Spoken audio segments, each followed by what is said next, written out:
I need to pick a call. Assalamu alaikum, everyone. And today we're back for our fourth session, Alhamdulillah. Then the next session will be our last session. And right now we're gonna get started. And I appreciate all the hard work you have shown and tried joining.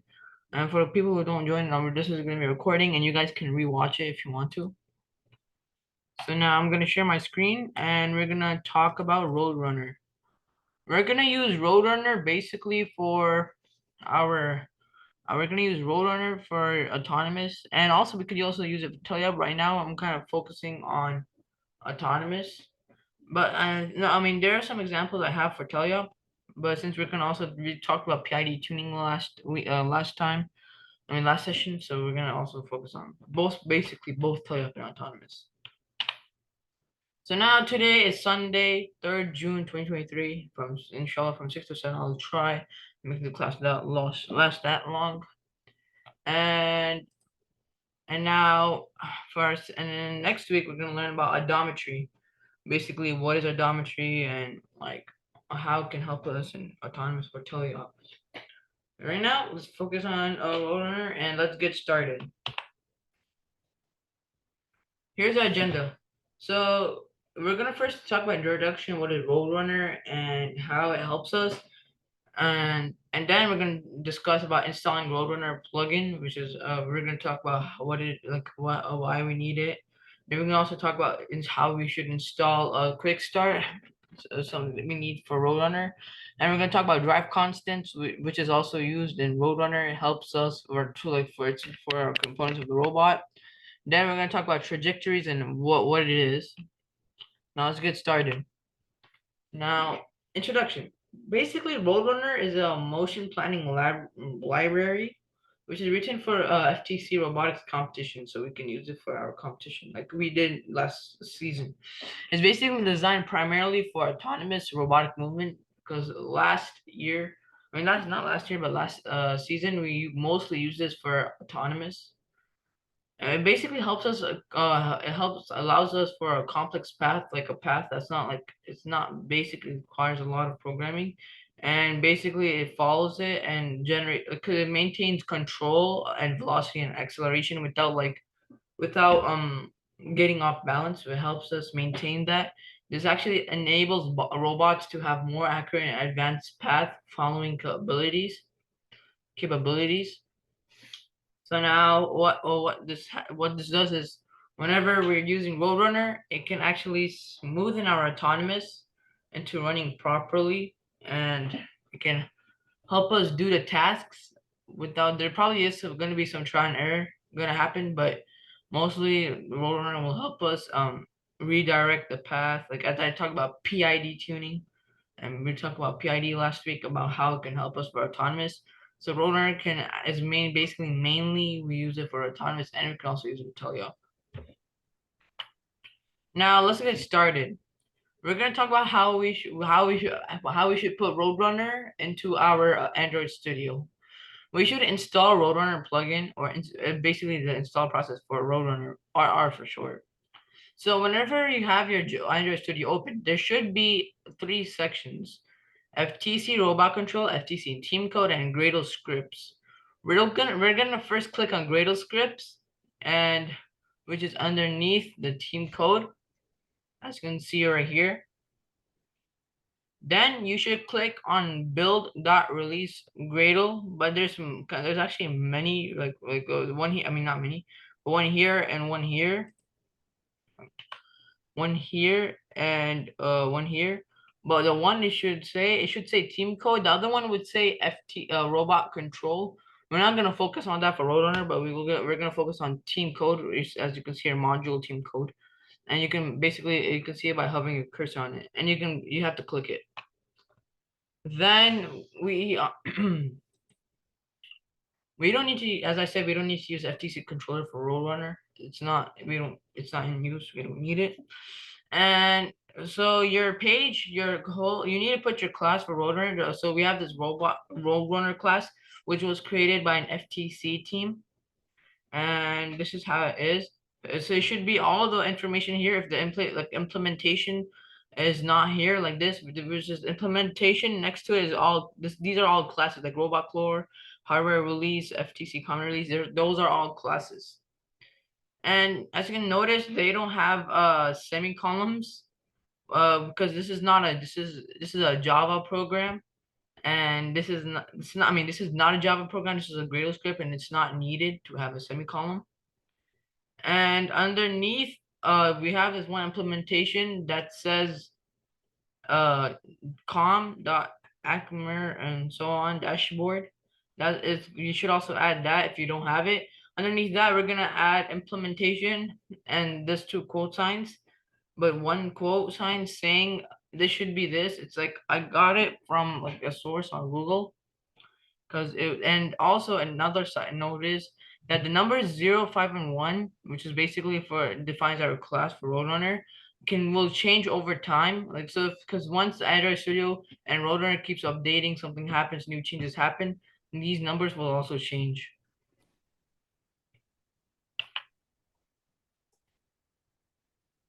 Well, now on top of as you can see here, on top we'll say this, which is says Gradle's files have changed since last project sync. What you would do is go on sync now and just sync now because you'll load it.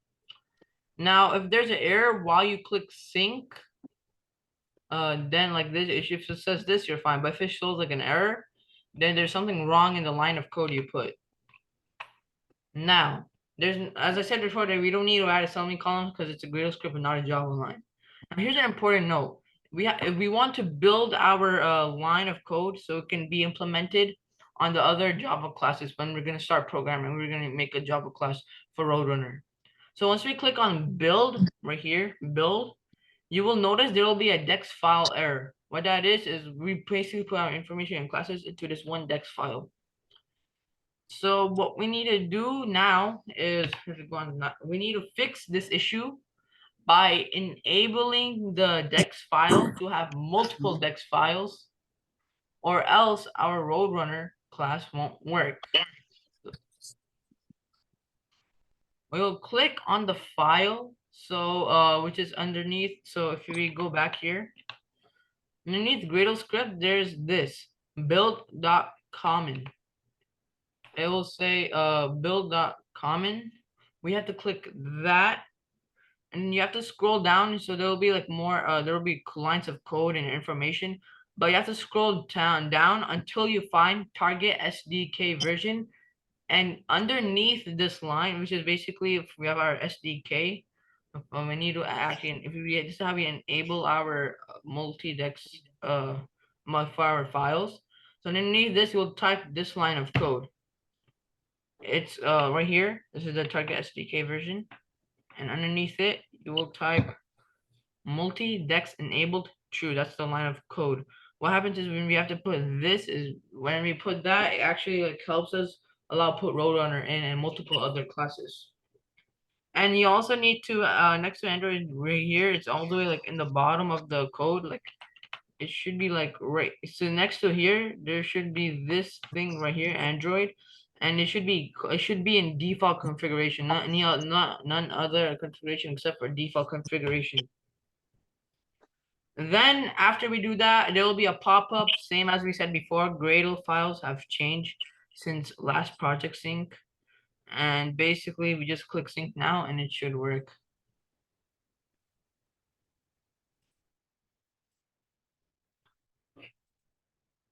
Now here's a Roadrunner quick start. What is Roadrunner quick start? Roadrunner quick start is essentially a series of classes, like different types of classes and op modes, which can help us understand Roadrunner, and is also very helpful to help configuration and tuning your robot. So whenever you go so on the field and you're testing something out, and then you're trying to do it on a different field, you have to try to tune it and for configuration and whatnot. So this is quick start will be very helpful for you. Now, here's basically how you install a quick start. First, you have to go on this website. This website is called ACME robotics.getbook and column io/Roadrunner. And this tab, for me, when I was going on my web browser, let me just type right here.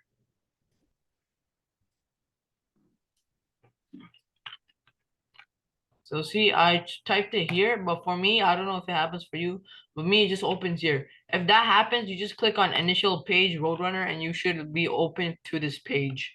Can you write that URL into the chat Okay. so I can copy it? Thank you.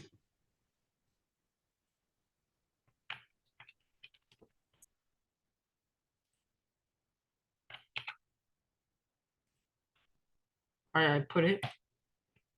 So do you recommend that we bookmark this so we Yes, can? if you work since we're gonna work on if you guys if you don't have Android Studio yet, and you can probably bookmark this. Either way, you can bookmark because there's only one time you have to do it, only one time. Oh yeah, also as I said before, right now is 0.5.5. So now that means it has been updated, and if you go back right here, and this means that we're yeah, see this? Oh, that means this is basically old and it got updated probably 4 more times, which made it 0.5.5. And you can use this. Yeah, basically it's good if you bookmark this because if you're trying to use the newest Roadrunner, you're gonna use this implementation right here, which can help you putting the line of code.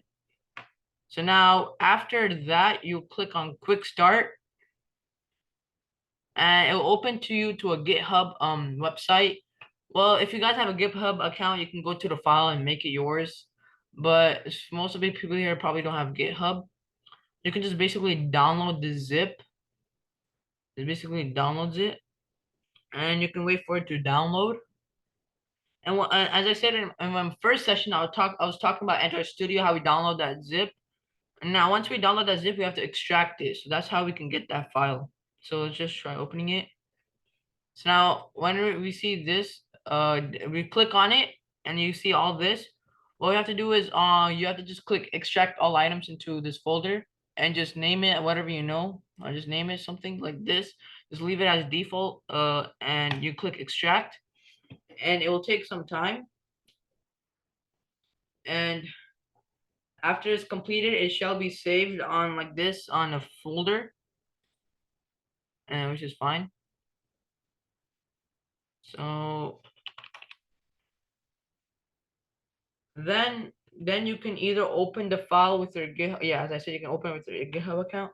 So now we can go on to Android Studio. Whoever has Android Studio, if you don't, please download the Android Studio because I mean all of my sessions have been recorded and you can try to re-watch it. But anyways, if we go on to Android Studio and we have this on the top of the on the top of the software, there's this thing called File, Edit, View, and Navigate. All that. We'll click on File. Then we'll click on open, which is right here, which is opens the file. Once we click that, here it shows Roadrunner Quick Start Master. That's what I named it. But now, whatever your file you have that says Roadrunner, it should be only Roadrunner. If you probably used Android Studio before, and there's many other Roadrunner files, you should kind of name it to which one you know. But anyways, there's this. You can click on this file, and then they'll ask you if it's which window you want it. But I put on this window, and because it's the same, we're gonna open the same window, or you can open in a new Android Studio window. Can you backtrack a little bit because Roadrunner just downloaded for me? Okay, so you have the you got the file and you downloaded the zip, right? Yeah, So once you download the zip, do you have Android Studio? yeah, Once did you open Android Studio? yeah. It's already open. All right, now you just go on top of the, it should say file on top of Android Studio. And once you click file, you should click open. And once you click open, it will show you this page right here, open file or project. And it should say something about quick start master Roadrunner, something like that. Because sometimes it will show you some other Roadrunner people who are programmed. For me, it showed many other Roadrunner files. But this one, it should show you like a quick start thing. So once you click on that, you should click on OK. and then it will give you a pop-up saying, do you want it on this, do you want this project on this window or a new window? But basically you just put it on this window because it's more easier that way. Then when you open it, there'll be this it'll be FTC robot controller team code and all that. But so you just click on team code Java, and then underneath Java there'll be first inspires FTC. Underneath that it'll be drive and op mode. So what happens is that you get this different types of files like sample McKinnon drive is basically it's like a sample for teleop drive constants. It basically helps us what is our component of robot. We have to describe each, as I'm gonna say on later slides and other this stuff. And we have op modes. We have different types of op modes, but I didn't take a screenshot of that. But if that's basically we have to be, that should be our last part for installing the quick start. And if you guys want me to re-say it again, then I can go back and say it again. So do you guys know what to do? Yeah, I'm good. Thank you. Now we're gonna focus on drive constant. You know what to do. Try Okay. those, but like. So basically, we're gonna focus on drive constants because it's basically our main thing we're gonna learn. So basically, I know this is big page. There's many screenshots. So this is basically for almost all the code it'll show you. It'll show you like a default default settings for like this code. But we're gonna make it tune it into like a robot. So now drive constants are basically constants that are generic for a robot or all kinds of robot. They're basically like they set you like some like settings for your robot. Say it has settings for your robot. So now underneath you will see this first so this first screenshot will be your first like thing you see. We're gonna talk about each line of code. So now here's a public static final, which is basically what we call it a double, and then it's basically a variable that holds like it's basic, so it's a variable that holds numbers between -1 to 1. And final is basically that's it. Like it's like you can't change it. And a static is like, oh, that's a line of code. And then next to it we put ticks per rev, ticks underscore, and it should be all capitalized per rev. What that means is it's basically ticks per revolution. So how much each revolution the wheel does, how much ticks does it have? So I put it like a basic number, like an average number for a robot, which is 383.6. But I think on the code, like, cause I edited this, but on Android Studio, it should probably show you like 1 or 0 or something like that, like small numbers, not like decimals and all these big numbers. But in the next line, we're gonna have max RPM, which is basically revolution per motor. No, wait. It's no revolutions per minute. That's what I mean. So each revolution, how much minute it takes? So it's 435, which means in seconds, which goes in seconds. So now, then we're gonna talk about like you run using encoder, as I said before. We want to know how much ticks it, like how much encoder like tick count our rotation is for a robot. Like in Roadrunner, we basically use encoders. So now we want to know, how much ticks it takes or how much the encoder count is. We just use this line code to find. And true is basically yes, we want to do it. False would be no, we would not want to use it. Then underneath that would be PID coefficients, which is P, I, and D, KP, KI, and like K sub P, K sub I, K sub D, like point integral derivative, no, proportional integral derivative, and which it's null. It just shows you null, but we're gonna have to change that.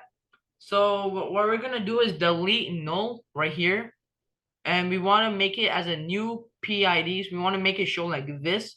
So for that, we will type equal to new, just new, like all lowercase, then capital PI, but we'll show you this many options.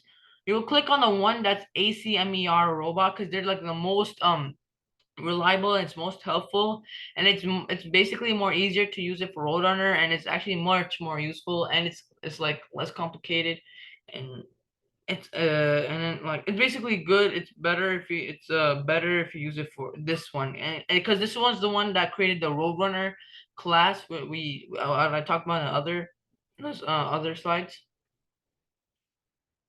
So now, and then you will see this line code. It will say final PID coefficients, motor velocity. VELO is velocity. PID equal new coefficients. K sub P, K sub I, and K sub D. We don't want to touch on the numbers right now because we're not even working on it. So we just leave it as it is. And that's basically for just the beginning ones. Now we're going down to the. So basically, I was trying to say what this RPM and RE ticks per rev is. Basically, RPM is of course as I said before, revolution per minute, and ticks per rev is number of ticks the motors and coders will count per revolution. So now over here, also just a side note, guys should know, Roadrunner always uses accounts whenever we're just talking about measurements. It always uses inches, so we have to keep everything in inches. But whenever we do this like division right here, we put it in millimeters. Like so, the amount of numbers we put is probably is inches, but when we divide something, we realize we're dividing it by millimeters. So now and also now we're gonna talk about wheel radius. So the 50 divided by 25.4, that's how much inches it is for the wheel radius of the wheel. And then we're gonna go gear ratio, like from what's the gear ratio? It could be 9, it could be 2, it could be like 3. So I just put it as a general number 1. Now track width. Track width is basically the distance between the center points of your wheel. So now we have so we have two wheels, right? And then there's a center point. So what is basically the distance between both of them?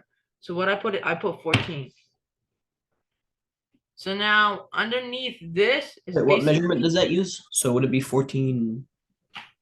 14 inches. I mean, Inches. no, 14 millimeters. Okay. So then now we're gonna talk KV and KA. Well, we don't. These are basically parameters for our drive motor, and they're basically help us for velocity for PID. But it's fine. We don't want to worry about this. But just I'm saying this is used for PID, and we don't want to worry about this. We don't want to worry. And we once we like kind of know more about PID too, because I only talk basics. This is kind of advanced.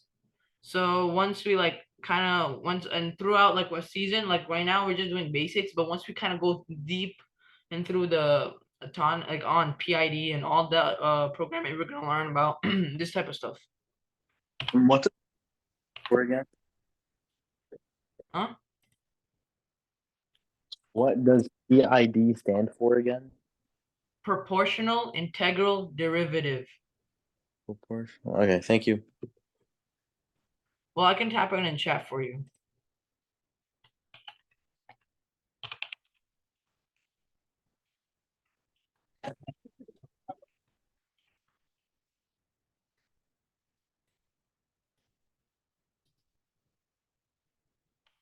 There you go.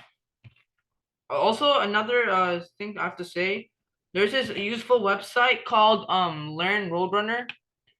Let me.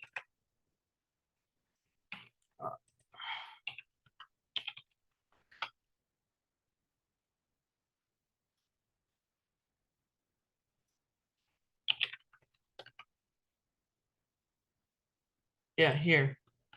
So now this is basically my two coaches, Coach Elias and Coach Hussam. They've told me about this website, and if you go, I'm gonna put in the chat. So now basically this actually tells you in depth about what it is, what encoders is, how to use it, like localization tests.